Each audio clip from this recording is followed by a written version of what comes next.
президент توجیکستان امامعلی رحمان روز 5 январ سال 2024 با امضای یک فرمان و 2 قرار حکومت نخستین تغییرات کادری در حکومتش در سال جاری را به عمل آورد.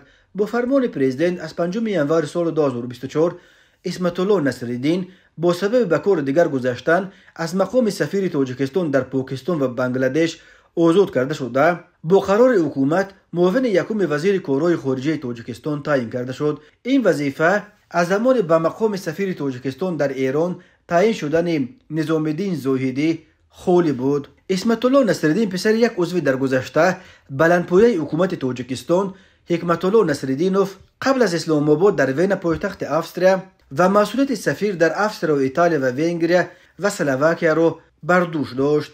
با قرار دیگر حکومت از 5 январ شریفزاده فرخ حامدین نیز معاون وزیر کارهای خارجه جمهوری توجیکستان تعیین کرده شد. فرخ شریفزاده که پسر سابق وزیر کارهای داخلی توجیکستان حامدین شریپوف است، در گذشته سفیر توجیکستان در ترکیه و سال 2017 تا ماه سال 2023 سفیر توجیکستان در ترکمنستان بود. او را در اشقابات سال گذشته وفا نیت بگزاده سخنگوی سابق وزارت خارجه عوض کرد. هنوز معلوم نیست که اسمت الله نصرالدین را در اسلام آباد کی عوض خواهد کرد. وزارت کارهای خارجه توجیکستان اداره مسئول عملی ساختن سیاست خارجی این کشور بوده.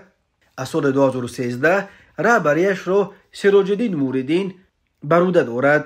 2 معاون دیگر او فراد سلیم پسر عبدالمجید دوستیف سابق معاون اول رئیس پارلمان و سفیر سابق توجیکستان در روسیه و صادق امامی فرزند اشوربای اماموف رئیس سابق دادگاه کنستیتوسیونی توجیکستان می باشد.